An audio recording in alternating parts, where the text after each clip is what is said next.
Hello and welcome to this dressing gown diary preview of the second round of weekend pool games in the World Cup 2015. So far, it started a little bit damp with England-Fiji. There were a lot of things that were wrong with that game. England didn't hit their straps, Fiji were a bit destructive, but the worst thing that happened so far was a 54-minute half as a result of the TMO getting involved all the time. The referee giving wrong decisions. For my mind, the first thing I'd like to talk about, if the ref gives a try, it's a try. If you're concerned about it, send it to the TMO. If you're giving the try, you can't then look at the big screen and see the replay and go, "Oh, sorry, I made a bad decision." The other thing is, if you hand it over to the TMO, you hand it over to the TMO. You don't sit there, watch the big screen and go, "Actually, no, I'm going to decide what to do." It was all a load of rubbish. Anyway, look, England did enough. They got up against Fiji. They managed to find a way of getting to the line just, even though perhaps Johnny May jumping into a tackle should have been a penalty just before. But they made it, they got the bonus point try, move on, thank you very much, tick. Moving on to Saturday's games, well, Japan, welcome to the World Cup.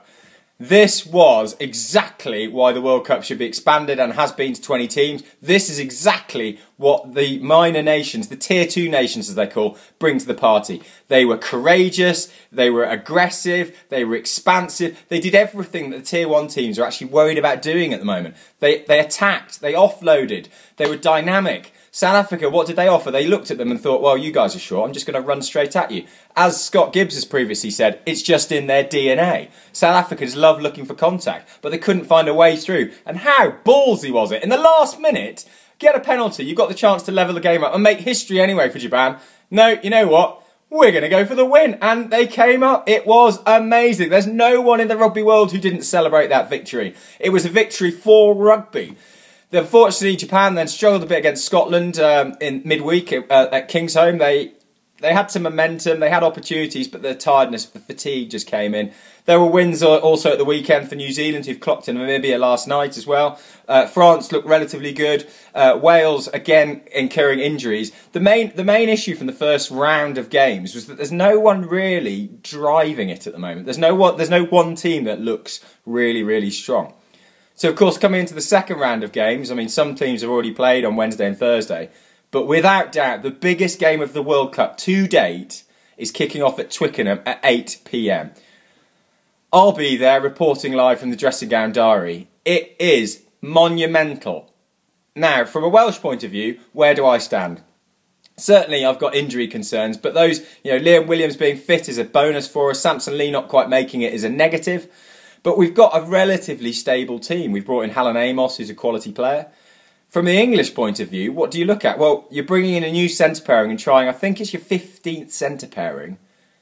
In the biggest game of the World Cup to date? Are you insane, Lancaster? He's looked at Jamie Roberts and thought, well, he's just going to smash George Ford, so we're going to change it. So what England have done is they've changed the way they're going to play completely. Farrell cannot play flat. Farrell is a 7 out of 10. He's a solid player. He doesn't make mistakes, but he's not going to win you games, which George Ford can do. So suddenly they've blunted the midfield completely with two big guys and a fly half that can't really pass that well. Well, for a Welsh point of view, I'm over the moon. We've taken out the threats that Johnny May potentially offers, that Watson offers, and that Mike Brown offers from the back. So perhaps you'll see a change of game plan because England are going to keep it very tight. They're going to try and suffocate Wales. Wales might look for little kicks beyond the centres, get them turning, because they'd be naive to kick long into Brown's hands and release potentially the strongest attacking threat that England offer.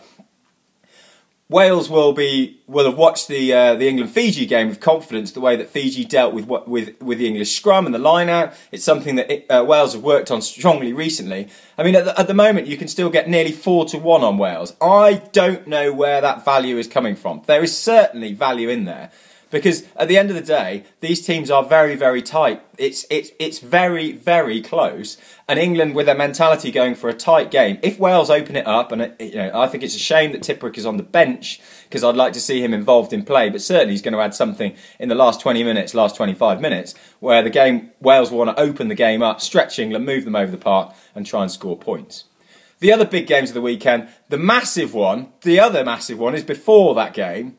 And it's South Africa and Samoa. South Africa could go out of the tournament in the second game of the World Cup. I mean, these guys were down as one of the favourites. They're expected to stroll through Group B, get out of the group easily, and play the team that finishes second from Group A. This has all been thrown into issues now, because who knows, at the end of the day, anyone out of Group A is going to be happy getting out of Group A. But the thinking was you had to finish top to avoid South Africa, whereas now South Africa might not even make it out of Group B. So that is an enormous game. Samoa will really, really fancy their chances. They were a little rusty in their first game, but against the USA, but I'm sure they're going to bring big hits to the game. Now, the final game of the weekend I want to talk about is Australia-Uruguay. I'll actually be taking Freddie and Theo. They will be making their World Cup debut and their Rugby International debut. This is all courtesy of Chip Strong. She's very kindly arranged for some tickets for us, so the boys will absolutely love it. Thank you very much. So the last thing, Freddie's flutter for the weekend. I've got to go with the heart hit. I can't see any way that Wales at 4-1 are not value. Wales at the handicap bet have also got 8 points. You've got to get on that. There's no way England are going to win by more than 8. So Freddie's flutter for the weekend is back Wales and a handicap with 8 points. Over and out. Don't forget to follow us on @Gown-Diaries. Enjoy your weekend's rugby, and hopefully some people will be celebrating, and let's hope those guys in red, it'll be them. Thanks very much.